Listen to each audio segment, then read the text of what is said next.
Hoje você vai aprender, hoje você vai compreender que nem tudo que reluz é ouro. Tome cuidado com as suas atitudes, elas vão repercutir para sempre. Muitas pessoas chamam Bolsonaro de Messias, muitas pessoas choram, caem aos prantos por causa do presidente. Eu não vejo as pessoas fazendo isso por Jesus. Não estou dizendo que Bolsonaro é um péssimo presidente. Estou dizendo que a idolatria te leva à condenação. E curioso ou não, as pessoas estão idolatrando uma criança de 6 anos. Assim como foi na história do Padre Pio. Para quem não conhece, Padre Pio foi um padre da Igreja Católica, conhecido, famoso por curar pessoas. A coisa era chegou a um ponto tão maluco que as pessoas elas pisavam na sombra do Padre Pio para poderem serem curadas. Ou seja, para encontrar a cura através da Bíblia, ninguém quer. Mas numa criança de 6 anos que não sabe o que é certo e o que é errado, todo mundo vai.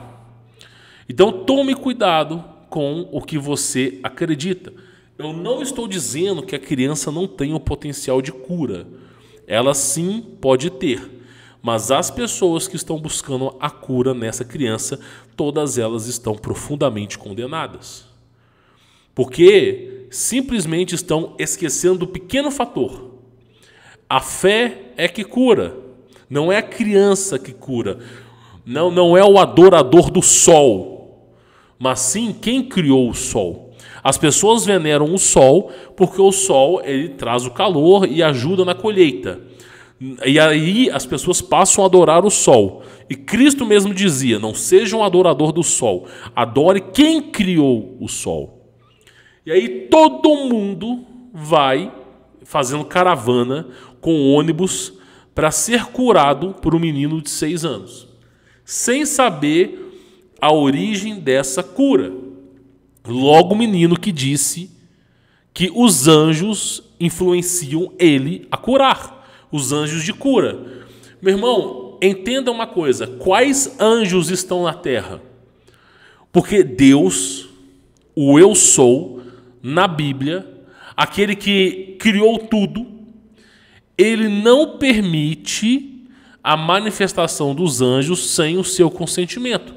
Quando os santos sentinelas, namorados das mulheres, deram origem a gigantes, esses santos sentinelas deserdaram do céu e se apresentaram aos homens. A consequência disso foi o dilúvio. Quando Lúcifer arrastou consigo 1/3 das estrelas, lá em Revelações, em Apocalipse, arrastou consigo 1/3 do céu, esses anjos foram precipitados na terra, foram aprisionados na terra. Então, entenda uma coisa, Deus não permite que os anjos interfiram na criação humana. Ou você já viu algum anjo dando entrevista? Você já viu algum anjo se expondo no céu? A não ser que Deus deu aval, o anjo não aparece. Então, tome cuidado. Porque se você acredita que o menino pode curar a sua doença, mas não acredita que Jesus Cristo possa te salvar, você é um tolo. Ah, mas eu acredito em Jesus. Se você acredita em Jesus, por que você procura um menino de 6 anos para te curar? Então a sua fé é fraca. A sua fé é como o grão de mostarda, que nasceu numa região dura, uma região pedrosa. Ela floresce, mas não consegue ir muito fundo. E logo murcha. Quando vem o sol, quando vem as provações. Por exemplo, quando você tem um problema, uma enfermidade, e você procura um menino de 6 anos. É inacreditável. Eu vou contar para você os casos de milagre que eu tive na minha vida. E todos eles se baseou em Jesus Cristo. E olha que eu não sou um adepto da fé, como a galera pensa. Olha só, eu estava a viagem para Curitiba. E acontece o seguinte, eu estava indo para Gramado, para fazer uma aquisição de uma propriedade em Gramado. E aí eu decidi parar em Curitiba para poder descansar. O percurso que eu estava fazendo do sul de Minas. E nisso, em Curitiba, eu parei num hotel chamado Ibis Hotel e decidi pedir um delivery, né? Eu pensei assim, vou comer um churrasquinho, porque a carne não tem como dar errado, né? Pasmem os senhores, pedi um churrasquinho, a carne veio contaminada. Não sei nem com o que a carne veio contaminada. Comi a carne, não tinha percebido nada de errado. De repente, eu sinto, né, a minha bochecha formigar. Metade do meu rosto formigar. E começou um formigamento quente e estranho. E de repente esse formigamento passou para o meu peito aqui e começou a passar para o meu braço. E aí eu fui contar para minha esposa, ela estava grávida na época. E pasmem os senhores, minutos depois eu não tinha mais os movimentos do meu lado direito. Eu só conseguia mexer do meu lado esquerdo para cá. Esse lado estava imóvel, não mexia nada. E aí o meu braço, eu comecei a perder a força. É como se não tivesse mais força no braço. Eu só conseguia fazer isso aqui, ó. E aí eu não conseguia mais mexer o meu braço, mexer a minha mão. E foi só perdendo os movimentos. Corri, chamei um táxi. O táxi eu pedi para ele me levar num hospital. Eu não sei o nome do hospital para te falar, mas é como se fosse o João 23 em Belo Horizonte. Um hospital hiperlotado. Nesse hospital tinha uma fila para você pegar uma ficha, depois uma fila para atendimento, depois uma fila para triagem. E eu já estava sentindo aquela dor e a dor começou a fisgar o meu peito. Começou a fincar o meu peito, fincar o meu peito. E aí eu cheguei na atendente e falei, olha, eu tô tendo um infarto, alguma coisa eu tô tendo, AVC, alguma coisa eu tô tendo, paralisia, não é normal, tal, eu tô sentindo. E a mulher falou assim, espere a sua vez. Eu falei, olha, eu não vou durar até a minha vez. Esse é o problema, não vai dar tempo, não vai dar tempo. E eu comecei a falar com ela, e meu rosto só mexia de um lado. Aí uma mulher, olha como é que Deus é. Uma mulher, ela ia ser a próxima a ser atendida. Ela foi lá e falou assim, vai no meu lugar. Eu vim aqui porque eu estou com dor de cabeça e francamente eu nem sei porque que eu estou aqui. Porque é só uma dor de cabeça. Toma aqui a minha ficha e vai no meu lugar. E aí eu com a ficha fui na triagem. Aí minha esposa já foi fazer o cadastro lá na entrada do hospital. E a mulher começou a ver que minha pressão estava adulterada, estava dando sei quanto lá, de 18 para cima. E o rosto sem mexer. Nessa triagem, ela manda eu para uma sala, minha esposa chega na sala. Tá? A triagem é uma coisa básica. Aí eu entro, eu não sei nem se era a triagem que ela fez. Eu me entro, tem um médico, um enfermeiro. Eu sento numa cadeira, tem um computador, só que o monitor tá para frente do enfermeiro, não de mim. E tem um lugar para colocar a minha mão. E aí, pá, eu sento lá, o negócio para colocar a mão não cabia o meu braço, né? Ele teve que buscar um outro. E eu sentindo aquele formigamento, aquela dor, e eu falei, tá fincando, não sei o quê. Aí ele foi, pegou, botou uma coisa na minha mão, eu não sei, eu não sou médico para saber. E botou umas coisas no meu braço. Paz, meus senhores, eu vi pelo reflexo do monitor na blusa do enfermeiro. A tela começou a piscar vermelho, era algum alerta, alguma coisa. Nisso, o enfermeiro começou a falar que era emergência, me brota mais 2 enfermeiros musculosos, me seguram pelo braço e começam a me arrastar para dentro e me separam da minha esposa. E nisso o cara falou, é infarto, e não sei o que. Me colocaram numa maca metálica com um colchãozinho fino. Já foram ir para rasgar minha blusa. Eu falei, não, eu consigo tirar. Tirou minha roupa, fiquei de cueca, né? E é infarto, não sei o que. Emergência, ela nem botou pulseira em mim. Do meu lado tinha gente que tinha sido atropelada, perdeu um pedaço da perna. O outro tinha um cara que estava todo aberto, com de tiro. E tem um maluco, cara. Só defunto do meu lado. E nisso, né, a mulher colocou os eletrocefalogramas no meu corpo todo lá e começou a fazer os testes. E começou a sair aquela folhinha de testes. E aí, aquela folhinha de testes, a enfermeira, peço perdão, ela olhou assim e falou assim, chama o médico que esse cara tá tendo um infarto, chama o médico. E aí a minha esposa, que estava lá fora, estava chorando, desesperada, estava grávida, o pessoal se comoveu e deixou ela entrar. E aí, quando ela chegou, exatamente no momento que a enfermeira falou, chama o médico que está tendo infarto. E ela começou a chorar cada vez mais. E aí colocaram um banquinho para ela não desmaiar. E nisso, tal, não sei o que, chama um médico. Eu falei, puta merda, agora eu vou embora. E aí chega chega uma outra enfermeira e já coloca do meu lado. Ela já coloca uns equipamentos como se fosse sei lá, eu não sei explicar, mas é uma serra. Eles iriam abrir o meu peito. Eu não sei o que esses caras iam fazer. Mas com certeza iriam me abrir para poder... Alguma coisa eles iam fazer. Até o equipamento de choque para colocar, eles colocaram do meu lado. E aí chegou uma enfermeira e pegou... Eu nunca vi uma agulha tão grande na minha vida. A grossura da agulha é a grossura desse cabo aqui, ó, de celular. E profunda a agulha. E ela tirou um sangue da minha artéria. Ela levantou minha perna, tirou um sangue da minha artéria. Para ter certeza, né, que eu estava tendo um infarto. E olha só como é que é a coisa. E eu sem o movimento do braço direito, sem o movimento do meu rosto, né, eu já estava para ser operado. Me chega 2 enfermeiros, tira minha esposa da sala. A médica fala assim, nós vamos ter que te operar, nós vamos te sedar. Você está tendo um infarto, não sei o quê. E aí eu falei com a médica assim, por favor, me espera só 5 minutos. Deixa eu te explicar a minha situação. Eu comi um negócio, não sei o que, e passei mal. Ela falou assim, olha, todos os indicativos dizem que você está tendo infarto. Tudo aqui, é eletrocefalograma, é não sei o que, tudo indica que você está tendo infarto. Nós vamos ter que te operar para que você corra risco de vida. Só que se ela me operasse, eu também iria correr risco de vida. Aí eu pedi para ela uns minutos, falei, me dá uns minutos, por favor, me dá uma chance, você vai fazer esse exame de novo comigo. Não tem nada a perder, você vai fazer esse exame. Ela ficou puta comigo. Antes de você me sedar, antes de tudo, só espera um pouco. E aí, naquele desespero, eu falei com minha esposa, essa é a hora que a gente tem que orar. Mais do que nunca na vida, essa é a hora que a gente tem que orar. Se tem uma hora que a gente tem que orar, é agora. E a gente começou a orar a Jesus. Eu orando com uma força, meu irmão, que eu até arrepio aqui. Eu nunca orei com tanta força naquele momento. Orando, pedindo, sabe, falando, por favor, me ajuda.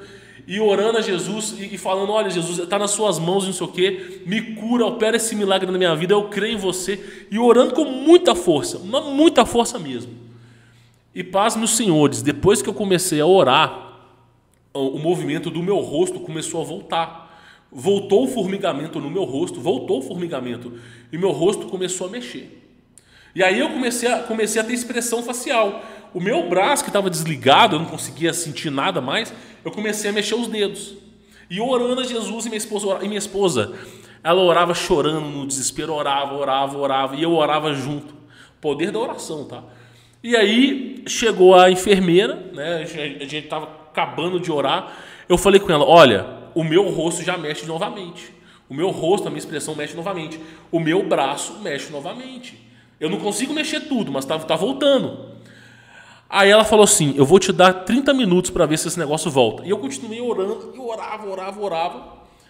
E aí chegou a enfermeira de novo, com aquela agulha de todo tamanho, enfiou na minha perna, pegou mais um tanto de sangue. A primeira vez que ela pegou sangue, era um sangue preto. A segunda vez já era um sangue vermelho escuro. E aí fizeram o eletrocefalograma 2 vezes em cima de mim. E a enfermeira falou assim, eu não estou acreditando no que eu estou vendo. São 2 exames completamente diferentes. O primeiro, o cara estava infartando. O segundo, o coração do cara está sensacional, está igual de um atleta. O segundo exame não indica mais nada.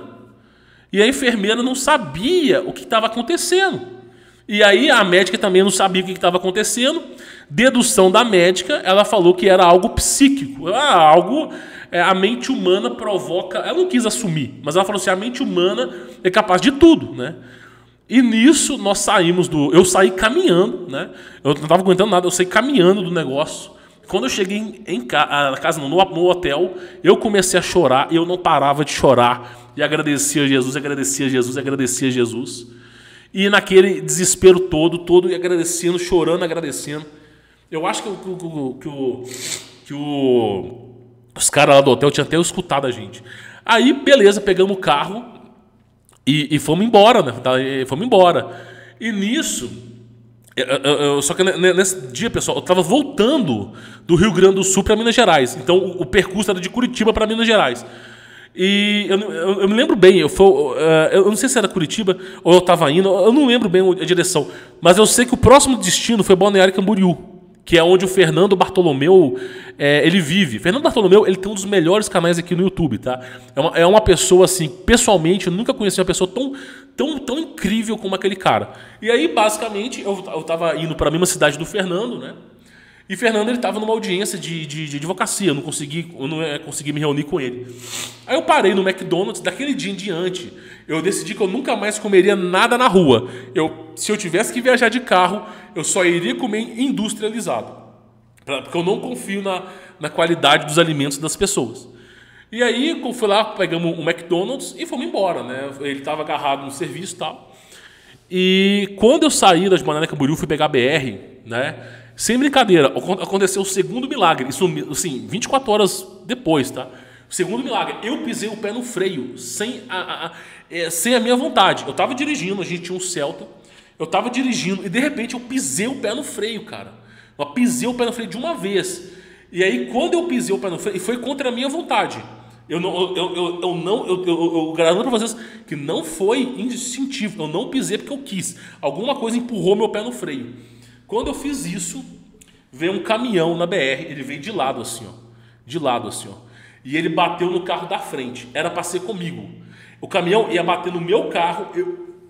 O cara da frente, o carro ficou desse tamanhozinho assim, ó. Era uma família de 4 a 5 pessoas, eu não me lembro bem. O carro ficou desse tamanhozinho assim, ó. O caminhão esmagou o carro na paredinha do lado e o carro capotou ainda. Mas o carro ficou assim, ó. Eu tive que frear, foi interrompido a pista. Eu tive que frear, teve que chegar o bombeiro, tive que sair pelo lado. O carro ficou assim, ó, assim, fino. E eu lembro até hoje, eu não pisei no freio, alguma coisa pisou. Até porque eu tava na BR, cara, não tinha nem porquê eu na faixa da esquerda pisar no freio. Mas veio um caminhão de uma vez. E aí eu digo para vocês, quem opera o milagre é Deus. Quem opera o milagre é Jesus. Quantas vezes que eu fui salvo pela mão de Jesus. Então, para com essa história de confiar em criança. Meu irmão, entenda bem. Quando chegou olha só. Jesus Cristo estava andando na multidão e teve uma mulher que tocou nas vestes de Jesus. E ele disse, quem me tocou? E aí um dos discípulos de Cristo diz, você anda pela multidão. As pessoas te tocam o tempo todo. E você disse quem me tocou? E aí Jesus Cristo volta, vira para uma mulher que estava enferma. Ela tinha alguma coisa de retenção de sangue, eu não sei o nome. E ela simplesmente tocou na veste de Jesus. E aí Jesus Cristo pergunta, por que me tocastes? E ela disse, Senhor, eu tive a plena certeza que se eu tocasse nas suas vestes, eu seria curada. E aí Cristo diz uma das frases mais incríveis do mundo. A sua fé te salvou. Vá que você está curada. E assim a mulher levantou e realmente foi curada. Então quem é o logos operandi é Cristo. Quem é a razão do viver é Cristo. Quem determina se você vive, se você morre é Cristo. E aí eu digo uma coisa para vocês. Por que eu vou confiar num garoto de 6 anos se eu tenho Jesus Cristo? Tá entendendo? Então, tolo é a pessoa que quer resolver o problema com outro homem. Se você não consegue entender que Jesus Cristo opera um milagre e você busca um milagre com um garoto de 6 anos, o dia que você morrer, esse garoto de 6 anos não vai intervir por você no seu julgamento. O dia que você morrer, o garoto de 6 anos não vai ressuscitar você dos mortos. Então, simplesmente, o garoto de 6 anos não pode fazer nada por você aqui na terra. Agora, Cristo pode. As pessoas, elas se mobilizam, fazem passeata, fazem caravana de ônibus para ser curado por um garoto de 6 anos, mas esquecem do Messias, esquecem do Criador. Meu irmão, se eu quiser ficar falando de quantas vezes que eu fui aqui, eu já fui perseguido, tá? Ó, por juiz. Eu já fui perseguido em 2019 por um desembargador. Eu não vou dizer o nome do desembargador, tá? Não vou dizer o nome. Mas ele mandou uma ordem para me matar. Para me matar. Hoje em dia não tem mais essa ordem. Mas ele mandou uma ordem específica para me matar. Não sei como, mas ele mandou. E aí, olha que coisa interessante. Eu estava na minha casa, e de repente, olha só, eu recebi um telefonema. Né? Você foi intimado a não sei o que, a comparecer em tal lugar. Meu irmão, na hora que eu recebi esse telefonema, na hora eu senti um gelo no corpo. Eu peguei as minhas roupas rapidamente, roupa para 2, 3 dias. Eu e minha esposa, ela não estava grávida na época. Eu peguei a minha mochila com a minha carteira, o que tinha. Peguei o carro em 5 minutos. Não, 3 minutos. Eu já estava saindo de casa. Então eu estava morando numa região isolada, não onde eu estou agora, e aí eu recebi essa mensagem. E nisso eu senti no meu coração. E eu fui orando com a minha esposa. A gente pegou o carro com uma mochila, né, trancamos a casa e fomos. E nisso a gente foi orando. Jesus Cristo, nos torne invisíveis perante as pessoas que querem o nosso mal, nos torne invisíveis, não sei o quê. Cara, a gente foi indo embora. Isso em Minas Gerais. Quando eu tô indo embora, passando por uma rua, começa a subir carro preto. Eu nunca vi nesse lugar van preta, carro preto. Eu nunca vi esses carros pretos subindo naquela região. E eram uns 3 carros pretos. Carro 0 quilômetro, todo preto, todo envelopado em preto, com um filme preto. E eu passei com o carro do lado deles. E nenhum deles me notou. E aí, lá embaixo, lá no fim do Cafundé, quilômetros depois, apareceu um outro carro preto que estava estacionado. Esse carro preto começa a me seguir. E eu fui para a direita, ele foi para a direita. Eu fui para a esquerda, ele foi para a esquerda. E eu orando ao Criador para que nos libertasse daquilo ali. De repente, meu irmão, eu estou andando com o carro, me aparece um ônibus do nada e ele vem na minha direção. Foi a conta de eu passar e esse ônibus fechar a rua. Quando esse ônibus fechou a rua, eu me bloqueei pelas ruas, pelas ruas laterais e sumi. Daquele dia eu fiquei mais ou menos aí 1 ano fora do radar. 1 ano, toda semana eu mudava de local. Toda semana eu mudava de local. Eu nunca ficava no mesmo local. Fiquei 1 ano fugindo, 1 ano fugindo. E eu nunca desejei mal a esse desembargador nem nada. 1 ano fugindo. E eu só orava para Jesus assim: Jesus, que a sua justiça seja feita. Eu sei que eu não sou santo, não sou, mas eu também não sou uma pessoa má, né? E eu peço a você que a sua justiça seja feita, né? Acima de todas as coisas, né? E não desejo mal para ninguém. Cara, nesse 1 ano de perseguição, esse cara adquiriu uma depressão tão profunda, mas tão profunda, que ele começou a viver à base de remédio. Esse cara que me perseguia. Eu não vou falar, porque assim, a gente fala muita coisa aqui no YouTube. Hoje em dia eu não falo tanto mais. Antigamente eu falava mais pesado do que eu falo hoje. E aí o filho do cara, os filhos do cara começaram a ter depressão, abandonaram um pai. O último filho dele, que estava com ele, se suicidou. A esposa estava para largar o cara, tudo porque o cara estava me perseguindo, meu irmão. E aí o cara acabou desistindo dessa perseguição, né? Fiquei 1 ano fugindo, vivendo em hotel, cara. 1 ano da minha vida. Então, só para você ter mais ou menos a ideia que tudo é na vontade do Criador. Era para eu ter sido fuzilado naquela hora. Os caras iriam simular um assalto, alguma coisa comigo, e eu consegui sair. Então, campeão, quem faz o milagre é Cristo. Hoje em dia, eu não tenho esse problema de perseguição mais. Eu também estou fora do radar também, né? Eu também não digo onde eu moro, nem nada para ninguém, né? Não estou na minha antiga propriedade mais, tal. Mas mesmo assim, no passado era fudido. No passado foi fudido, cara. Foi um perrengue danado que eu passei. Foi um perrengue danado, tá? E aí eu digo pra vocês, e quantas vezes que eu não vi demônios na minha frente querendo me assassinar o tempo todo, cara. O tempo todo. Quimeras que me tiraram. Um dia eu vou explicar pra vocês. Mas assim, coisas me pegando. E sempre foi Jesus. O tempo todo foi Jesus. Então eu digo, como é que você pode acreditar que o menino de 6 anos vai te salvar? E por que você não pega essa mesma força e ora para Jesus? Então as pessoas, elas são incrédulas. Essa é a verdade. Elas não creem, elas falam da boca para fora que creem em Jesus, até transando elas falam isso, mas não creem, verdadeiramente não são adeptos, não creem em Cristo. Porque se de fato creem em Cristo, elas não precisavam disso. Então, é o que eu digo, essa questão de cura foi absurda. Outra coisa, vou dizer outra coisa. Quando eu fiz uma Mochave na minha casa, eu tentei uma Mochave, confesso para você que não deu certo a Mochave, a gente desfez a Mochave, eu tentei fazer a Mochave, né? Mas no final das contas as pessoas pensam diferente, não quero ficar falando mal de ninguém aqui. Nessa Mochave, a minha esposa teve um problema. Ela teve um problema de pedra nos rins. Ela fez ultrassom, né? E estava com problema de pedra nos rins, não, pessoal. Era pedra nos rins e tinha um outro problema. Eu acho que era apendicite, alguma coisa assim. E nisso ela tinha um problema de pedra no rins e apendicite. Né? Minha esposa já teve o primeiro filho. Eu tive que deixar meu primeiro filho com o pessoal da Mochave. E eu não queria fazer isso. Eu era muito apegado aos meus filhos, né? E aí, basicamente, eu falei com o pessoal, vamos fazer uma oração coletiva para que possa curar a minha esposa. Uma oração coletiva.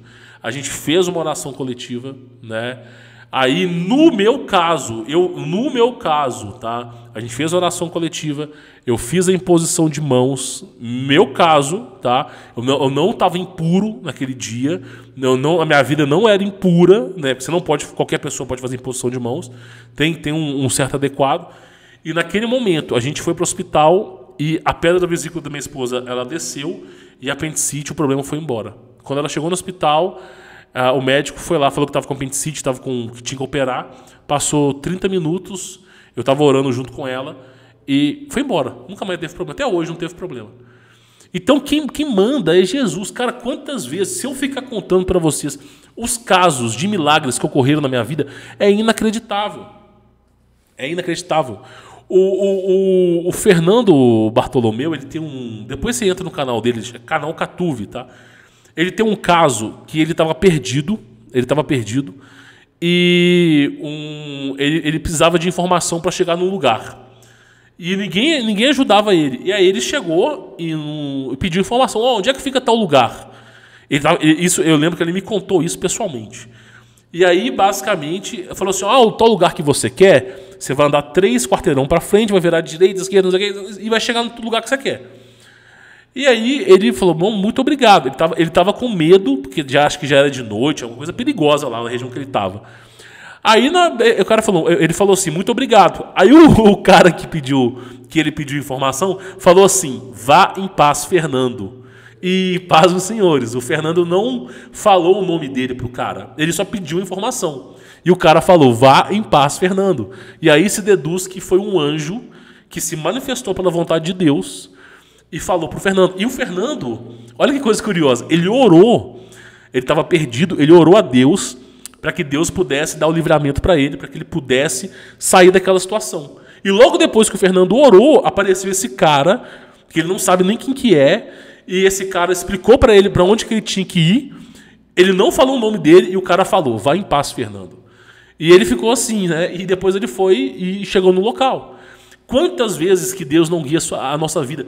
Você tem que confiar em Jesus, confiar no Criador, no Deus. E não em criança, não em pastor, não em padre. Tá entendendo? Mas a criança curou a mulher de 6 anos. Meu irmão, saia dessa furada. Mais vale entrar no céu cego do que ir para o inferno. A sua fé, Cristo... Uma coisa que Jesus disse, eu vou falar aqui para você, olha só. Aquele que não ama mais a mim não é digno de mim. Deixa eu colocar aqui, só para você poder entender, tá? Vou colocar esse versículo aqui só para você poder... Eu vou pegar até a Bíblia aqui. Só para... É uma cabeceira de cama, tá? Mateus 10. Vamos lá. Mateus 10. Vamos pegar aqui só para você poder entender. Mateus 9, Mateus 10. Mateus 10, 37. Olha só, Mateus 10, 37, tá? quem ama seu pai ou a sua mãe mais do que a mim, isso Jesus Cristo falando, tá? Não é digno de mim. Quem ama o filho ou a filha mais do que a mim, não é digno de mim. E aquele que não toma a sua cruz e não me segue, não é digno de mim. Quem tentar salvar a sua vida, perdê-la-á. Mas quem perder a sua vida por minha causa, achá-la-á. Então, olha que coisa interessante. Quem ama seu pai e sua mãe? O que Jesus Cristo está falando aqui? Jesus está falando que se o seu amor,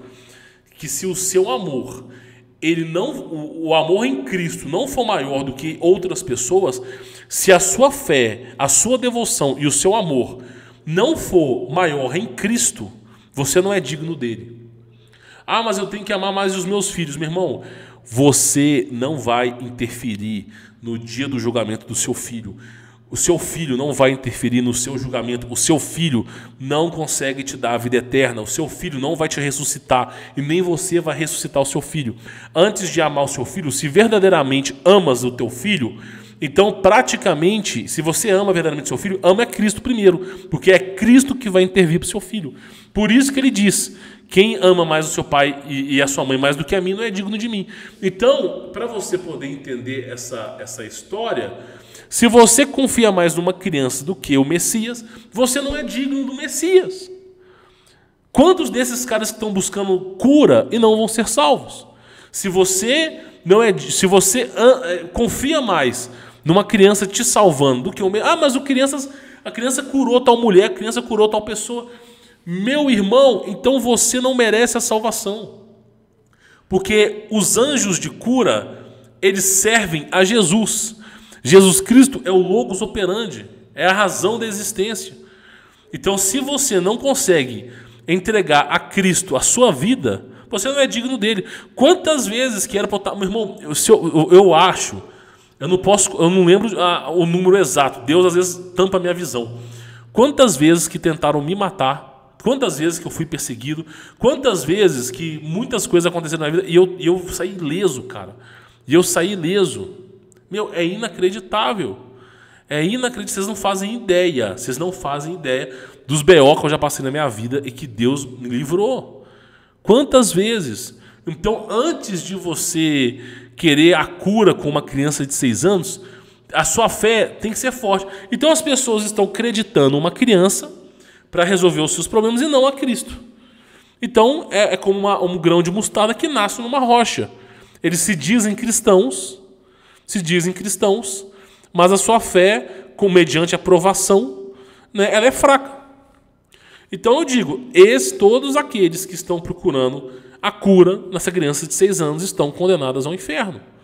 Porque estão acreditando a fé delas a uma pessoa e não ao Messias. Ah, mas o Messias não me curou e a criança me curou. Tudo bem, mas quando você estiver morto, porque ninguém é mortal, eu quero ver essa criança te ressuscitar. Eu quero ver essa criança fazer com que você viva eternamente. Aí você me conta, tá? Então esse que é o problema. As pessoas adoram a criação, mas não adoram o Criador. Ah, mas o menino é de Deus, o menino ele é santo, ele é não sei o quê, ele é um menino que veio de Deus. As pessoas adoram a criação e não adoram o Criador. E só entra no céu, só é salvo aquele que adora o Criador e não a criação. Está entendendo? Esse que é o problema. Então as pessoas estão lá, recorrendo à criança, como se a criança fosse um objeto de cura, uma bula de remédio, e praticamente esquecem do Criador. E assim foi a sociedade na época de Noé, no dilúvio. Eu confio no Criador. O dia que eu morrer vai ser o dia que o Criador quer que eu morra. O dia que eu for assassinado, alguma coisa, vai ser o dia que Deus quer que eu morra. E eu vou estar feliz nesse dia. Por quê? Porque é a vontade de Deus.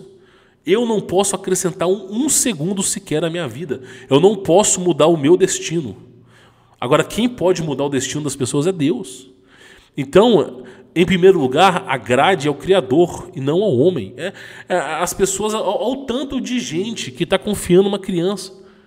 Agora, ninguém faz essa caravana para poder é confiar em Jesus. Por isso, Jesus Cristo, ele não é Deus de todos, ele é Deus de poucos. Muitos chamam o meu nome, poucos são escolhidos. Não é à toa, né?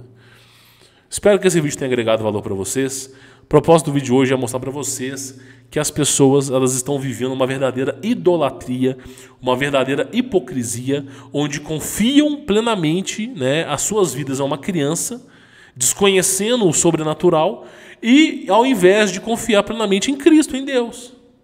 Ninguém move montanhas numa fé cristã como era antigamente. Agora, para uma criança de 6 anos, o pessoal faz até caravana.